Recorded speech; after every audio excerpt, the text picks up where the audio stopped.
In the last episodes of this series, wisdom showed us the path of the ant, the banquet that foolishness prepares to destroy lives, and phrases that cut like a knife because they are simply true.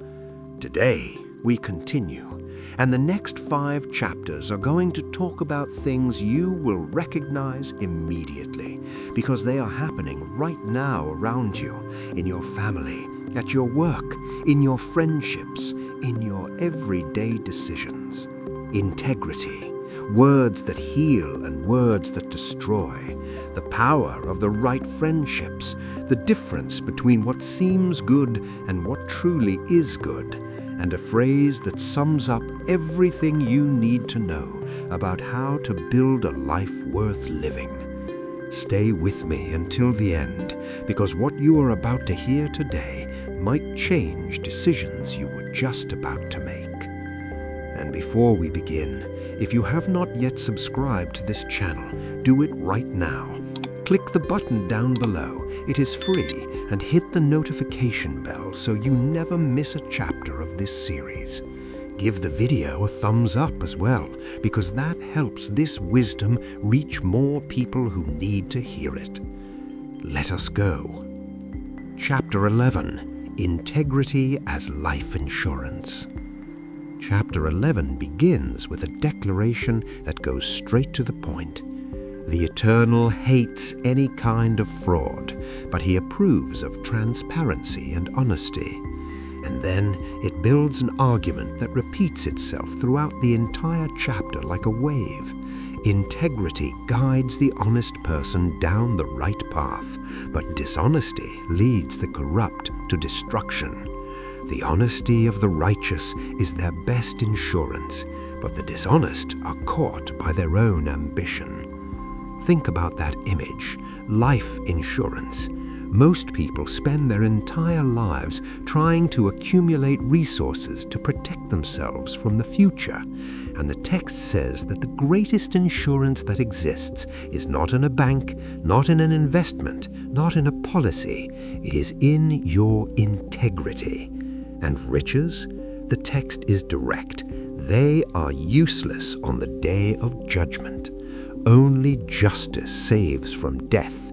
When the wicked die, everything ends. Every hope placed in material possessions simply disappears, but the righteous are saved from all affliction. The chapter talks about something that everyone has experienced in some form, the power of a community that thrives when the right people prosper. When things go well for the righteous, the whole city applauds. When things go badly for the wicked, the city jumps for joy. When the righteous bless the city, it prospers, but in the blink of an eye, the wicked can destroy what took years to build. And then comes one of the most powerful phrases in the entire book. You cannot trust a gossip with a secret, but whoever truly deserves trust keeps everything without ever needing to be reminded. Without direction, the people are lost, but the more wise counselors there are, the better the solutions. And it closes with the law that never fails. Whoever gives generously gains more and more, but whoever is stingy ends up losing everything. Whoever blesses others is greatly blessed. Whoever helps others also receives help. That is not an abstract religious promise. It is a law you can observe in any city, in any company, in any family. Whoever lives to give always has more than whoever lives to accumulate. Chapter 12, Deep Roots and Words that Kill or Heal. Chapter 12 begins with a truth that many people resist, but that everyone deep down knows is real. Whoever loves to learn also loves discipline. It is stupidity to refuse correction. And why is that so hard to accept? Because correction hurts, because admitting that you were wrong requires humility, because most people would rather keep making the same mistake than have to acknowledge they were wrong. But the text continues. On evil no one will be able to stand firm, but whoever puts down roots in God remains firm, like a tree that survives the storm because its roots go down deep enough that it cannot be uprooted. Think about that when the next crisis arrives. The question is not whether the storm is coming. The question is how deep your roots go.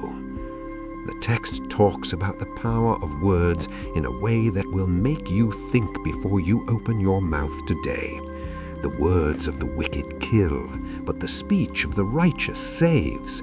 There are words that cause great harm, but the words of the wise bring healing. The truth lasts forever, but a lie has short legs. Everyone reaps the fruit of what they say and receives a reward for what they do. And then an observation about temperament that is more relevant today than ever before. The fool has a short fuse and explodes on the spot, but the prudent one ignores the insult and keeps their composure. In a world where everyone has an opinion, where tempers flare in seconds, where an answer given in the heat of anger can destroy years of relationship, the ability to ignore the insult and maintain calm is a superpower. And the chapter closes with something that seems simple but will echo in your head. Worry and anxiety bring depression, but a kind word brings joy. The lazy person reaches the end of life with empty hands, but the proactive one, at the right time, will enjoy everything they achieved. Chapter 13, A Guarded Tongue, a Guarded Life. Chapter 13 begins with an image that every father and every mother will recognize. Sensible children listen to their parents, but the foolish ones don't want to know anything. They do what they want. And then comes one of the most powerful phrases in the entire book, one that fits in a single line but carries the weight of an entire lifetime. Whoever guards his tongue guards his own life, but whoever talks too much ends up in the gutter. How much have you already lost by speaking when you should have stayed silent? How many relationships, how many opportunities, how many situations that could have a different outcome if you had chosen to hold your words instead of releasing them? The text continues. The rich can be sued because of the possessions they own, but the poor are free from those threats. Hope deferred makes the heart sick, but a desire fulfilled is a fountain of life. And then appear phrases that seem written for the 21st century. Easy come, easy go, but little by little a fortune is built. Tell me who you walk with, and I will tell you who you are. Whoever walks with the wise becomes wise, but whoever walks with the foolish will see their life go down the drain. That last phrase deserves a pause. It is not a judgment, it is a natural law. You absorb the habits, the values, the mindset, the vocabulary, the ambitions of the people you spend time with. If the people around you are growing, you grow. If they are stagnant, you stagnate. If they are destroying, you start to accept destruction as normal. And chapter 13 closes with something that many parents need to hear today. Whoever does not correct his child does not love him. Love your child. Do not stop disciplining him. Discipline is not cruelty. It is love with a view toward the future. It is preparing someone for a world that will not forgive the same mistakes you can forgive at home. Chapter 14. What seems right is not always right. Chapter 14 begins with an image that will stay in your head. The wise woman builds her home. The foolish one tears it down with her own hands. And before that seems like an observation about women, understand what the text is saying about every human being. Are you building or tearing down with your own hands? With your words, with your decisions, with your daily habits? Are you raising up or demolishing? The text makes an observation that seems contradictory but is deeply true. If there are no oxen, there is no harvest, because a good harvest requires a strong ox for the plow. Translating to today, real growth requires real work. Everyone wants the harvest, but few are willing to deal with what is necessary to produce it. And then comes one of the most important phrases in the entire book, one that should be read slowly.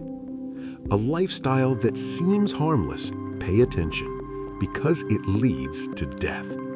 Behind the smile and the fun, there is much sadness and suffering. How many choices that seemed harmless were quietly accumulating consequences? How many habits that seemed small were building a direction that led far away from where you wanted to be? The text talks about the inexperienced person who believes everything they hear, and the wise person who watches their steps and avoids evil. About the impatient person who commits foolishness and then regrets it. About those who live in a world of illusion and the wise person who has their feet on the ground. And it closes with something you will recognize as absolute truth. Hard work pays the bills, but idle chatter does not put food on the table. A heart at peace gives health to the body, but envy rots the bones. Whoever fears the eternal has complete security because he protects his children. Chapter 14. What seems right is not always right. Chapter 15. The right word at the right moment. Chapter 15 begins with a phrase you will want to memorize before entering any difficult conversation. A gentle answer diffuses anger, but a sharp tongue adds more fuel to the fire. Think about how many situations in your life would have had a different result if you had chosen the gentle answer instead of the sharp tongue. How many conflicts escalated because someone could not choose the right words at the right moment? Kind words heal and help, but malicious words wound and destroy. The Eternal watches both the good and the evil. He lets nothing slip by. And then comes an observation about wealth that goes against everything popular culture teaches. It is better to have a simple life in the fear of the Eternal than a rich life full of problems. It is better to eat stale bread in an atmosphere of love than a steak dianza where there is nothing but hatred. That is not a praise of poverty. It is a warning about what truly matters. Because everyone knows someone who has a great deal and is miserable. And everyone knows someone who has little and lives with a joy that has no human explanation. The text talks about the cheerful heart that brings a beautiful smile to the face and the sad heart that makes the day drag on endlessly. Envy rots the bones, but inner peace gives health to the entire body. And then appears one of the most memorable phrases in the entire series. To have the right answers, how good that is. The right word at the right moment is spectacular. Think about all the times that someone said exactly what you needed to hear at the moment you needed it most. A phrase, a word, a question that changed everything. That is wisdom in action. And chapter 15 closes with something you will recognize as absolute truth. The fear of the Eternal is a school of practical life. First, you learn humility, and then you experience glory. That sequence is inevitable. There is no shortcut. There is no way to skip steps. Humility comes first, always. 15 chapters, 15 encounters with wisdom that existed before the creation of the world, and each one of them with a message that seems like it was written yesterday for the exact moment that you are in right now. Integrity is your greatest insurance. Your words heal or destroy. Choose before you speak. Your friendships determine who you are going to become. What seems harmless may be taking you far away from where you want to be. And the right word at the right moment can change everything. If this series is transforming the way you see life, give the video a thumbs up right now and share it with someone who needs to hear this. In the comments, tell me which of these phrases stayed with you the most, which piece of advice you were going to carry with you today. And if you haven't yet subscribed to this channel, do it now. Click the button right below, hit the notification bell, and don't miss a single chapter of this series. Because in the next videos, we continue with chapters 16 through 20, and what is coming up ahead is even more powerful. We are going to talk about the plans of the human heart and who truly decides the outcomes, about what separates a true leader from someone who merely occupies a position, about wine and words that intoxicate equally, and about why pride always comes before the fall without exception. Don't miss it. See you in the next chapter.